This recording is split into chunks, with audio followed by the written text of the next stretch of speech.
When I told a friend last year that Lance and I had lived a life of hope, he kind of paused and said, "Hope for what? Your husband was," and he never finished the sentence.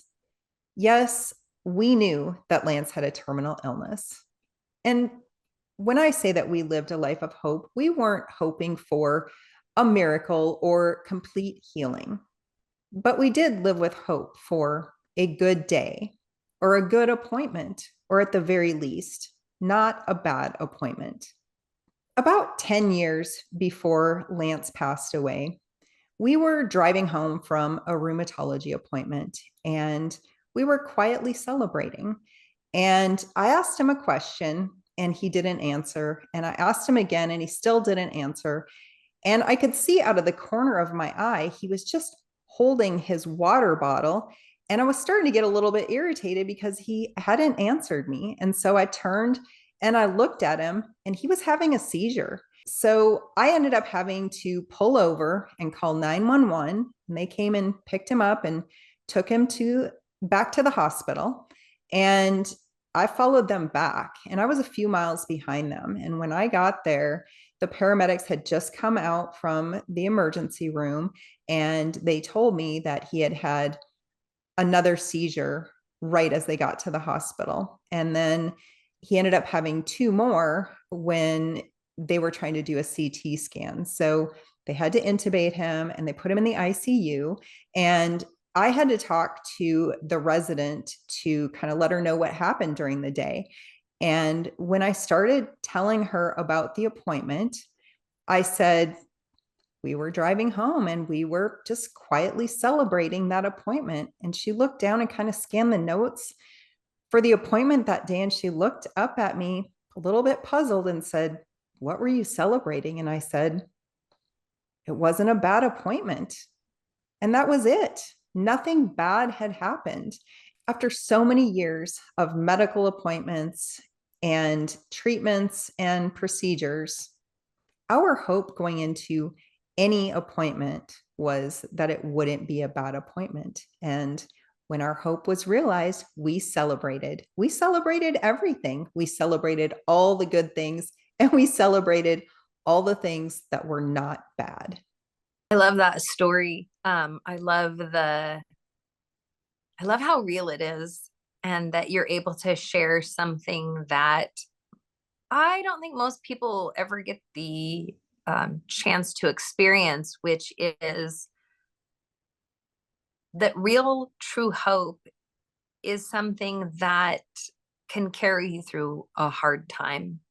And we had talked about the idea that hope is not the same as wishing. And when you talked about the fact that you weren't hoping for complete healing, complete recovery, some kind of crazy miracle. To me, I think about that. That's a wish. That's like a little kid wishing for a pony that lives in a third story apartment, right? You're not, that's not reality. And that's not hope. Hope is that same kid in the third story apartment saying, I know I've talked an awful lot about this toy, and I know I've seen it at the store with my mom multiple times, and I've had similar toys for Christmas. I really hope I get that toy. And that's probably got a good chance of happening. But the pony in the third story apartment probably isn't real. That's a wish because there's nothing to tie it to your reality. Um, I think we experience this in day-to-day life, but you guys had a very real way of experiencing true hope, which was what has a possibility of happening. Well, we know we've had appointments before when we were given no bad information or no bad results or no change. A no change is good, right? That's hope because you know that that has occurred in the past and there's an opportunity for it to occur again, and it did bring peace the last time it occurred. And so you can hold on to that and it'll carry you through to the next appointment. um Whereas a wish, doesn't do that. And I think it can become discouraging. So I love that example of what real hope looks like in a tough situation. Right. And you've also brought up in the past when we've talked that hope is not blind optimism. And I really love that. And I would go a step further in saying it's also not toxic positivity because we've experienced that a lot in our life too. I think for me, that's an interesting point because I am by nature a very positive person. I've always been that way. Even when I was a kid, I had this sense of wanting to always see the glass half full. And I was criticized even as a even as a child, literally as a child, I was criticized for being overly optimistic. And I suppose that's just how my brain dealt with um, challenge or hardship. It was easier for me to think about what could be than what was. And so I would tend to always bring up, well, but think of it this way. Well, you could always be, focused on this positive thing instead of this negative. And again, like I said, I was Pollyanna. I was the glass half full. And I do think that was a bit of blind optimism. Obviously, as a child, I was, um, immature and probably very naive. But what I found as I grew to be an adult was that I tended toward that blind optimism because I couldn't handle or deal with the reality of a negative situation or the hardships of life. I didn't like looking at that. And so when people would bring their stories to me and they were hard and they were ugly and they were tragic, it was too much for me to process. So I would always try and look for the silver lining. And I do think I probably tended towards some, you know, toxic, positivity. It wasn't healthy. It didn't help anyone. And I'm sure I hurt people and I'm sure it was frustrating for people. And as I got older, I had people that would say to me, like, can you just sit with me in my frustration and not try and spin it towards something positive or a silver lining? Because I can't think of that right now. I can't handle that right now. This is where I'm at. And I just want you to sit here and, hold my hand for a minute. Just be here with me. And as I learned to develop that part of me, I think I became more tolerant to those hardships. It's still hard for me. I'm always the first one to bring up a positive in a bad situation, but I've learned to temper that, and not least of all because I could see that it hurt people. And so I can see that that was probably hurtful throughout the course of your life with Lance, to have people bring in that, kind of toxic or blind positivity, um, without just letting you guys be honest about where you were, and instead help just guide you toward a real hope. Yes, that was damaging to us often. And that's part of the reason that we isolated a lot because we got a lot of outside opinions on the way that we should be viewing things. And I would say that despite everything that we went through, we had a pretty positive outlook on life most of the years that we were together. And it was hard hearing that toxic positivity. That was the worst thing for me because mindset definitely matters. It does make a difference in your day-to-day life, but sometimes you do just need to be honest about what is happening right now, because ignoring it doesn't make it go away. And then I'm left with all those feelings of everything that is going wrong. And then on top of it, I've got to deal with the toxic positivity too. So it just wasn't a good combination. So bringing that hope for us back to um, a more realistic, lower expectation made it so much easier to, it was so much easier for our hope to be realized. I think that's such an important point, is that you need to have that hope realized to be able to maintain it. And so cultivating a hope that is realistic and possible is encouraging, not just to you, but also to the people around you. So I think it can have a huge effect. And you guys were so impactful to me. Really, truly.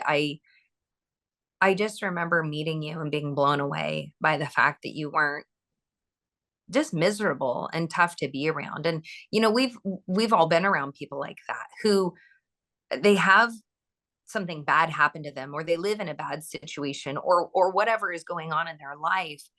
They're miserable and angry and bitter and just rough to be around. And we've talked about this. I call those people porcupines. You can't get anywhere near them. You can't approach them. You can't talk to them. They're just hell bent on being miserable. And I think for me, that's always scared me. And you guys weren't like that. You walked through your challenging situations, but you did it with a grace. And I think that hope was probably instrumental in producing that. Well, you did meet us at a time when we were hopeful, but we did have some porcupine years where we were really hard to be around and we were angry and we were bitter and things were just so hard all the time. And we ended up in a Sunday school class with, it was a big group of people, and there were several people from that class who came into our life and walked alongside us and just helped us through that very tough time. And I would say that they really saved us. They saved our life. They probably saved our marriage. This was after Lance had, this was a few years after his second diagnosis, and he was pretty disabled. I had become his legal guardian, and it was really, really challenging.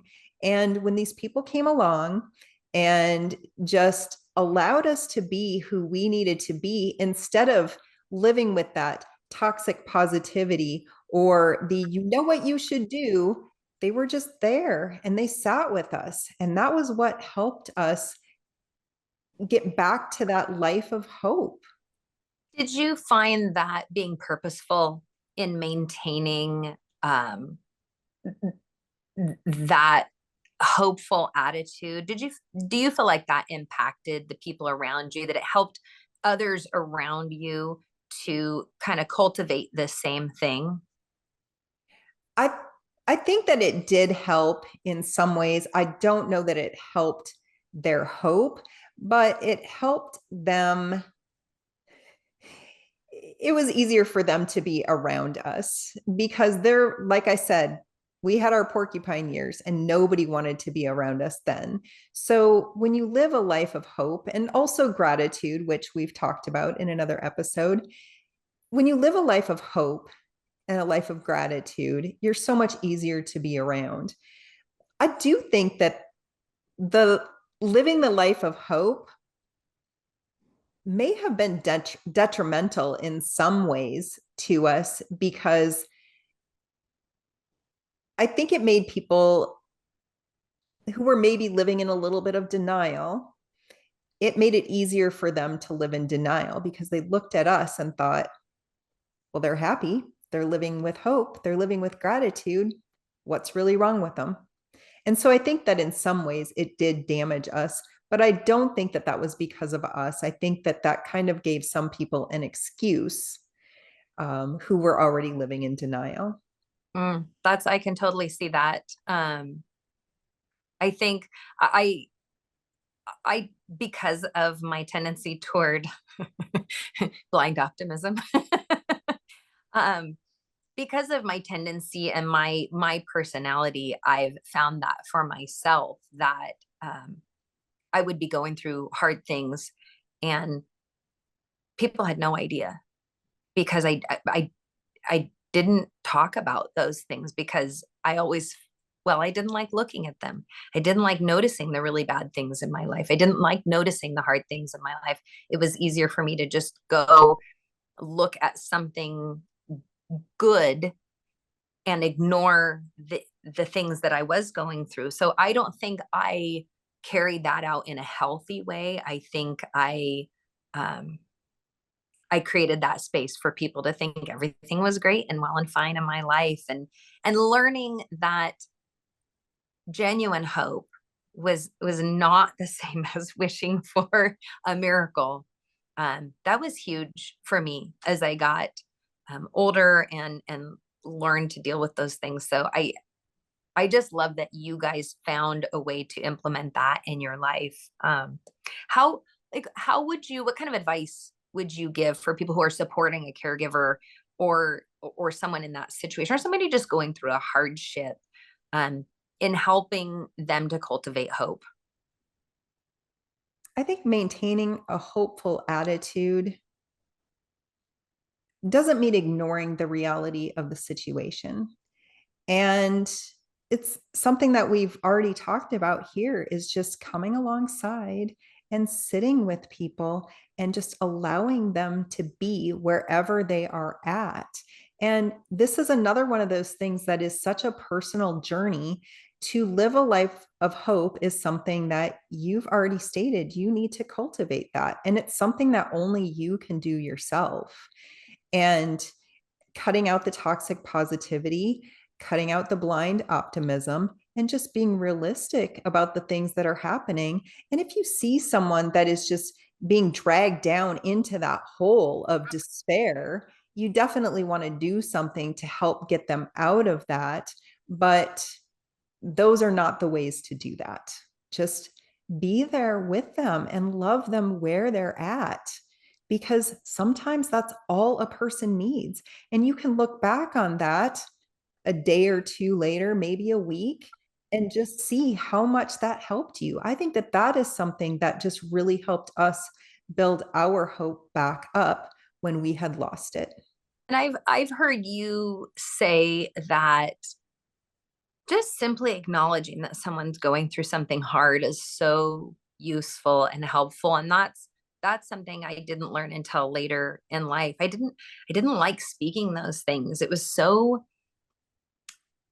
scary for me. It was very much based in fear in my own heart that if I said those things then they were actually true, but it is true whether or not I say it, that someone's going through a challenging time. Right. And just pretending that everything is okay is not helpful. And if that is who you are and that's who you think you need to be for this person, then you're probably not the right person to be in their life at this time. That's exactly. And that was another thing that I've struggled to learn is that I I don't need to be in everyone's life and be everything to everyone because I can't.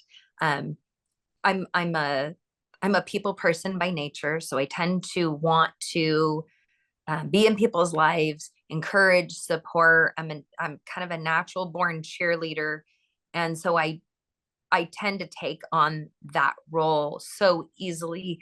But I've had to learn through some pretty tough situations that I'm not called to be in everyone's life. And if I try and insert myself somewhere that I'm not supposed to be, it's really ugly. It goes south really fast. And then I end up being more of a harm to that person than a help, and or maybe a harm to myself. And so I think that's exactly right, is knowing where you're supposed to be. And I think moving slowly into, those spaces and not jumping into people's lives, because sometimes that's a little rough and you can't jump right back out. Yes. I know it was, and I recognize that. I recognized it while I was caring for Lance. I really see it very clearly now because all those the last 12 years or so that I cared for him, I lived in such a fog. And now I look back and I can see how rough that must have been for some people. And it makes me appreciate the people who stuck around. It makes me appreciate them so much more. And I love that you and I can have these conversations and that we can be honest about maybe some of our flaws, some places where we did not excel. We did not succeed in some of these things. I love that we can do this. So thanks for joining me, Jenna, and I will see you next time. You're welcome. Thank you. See you next time.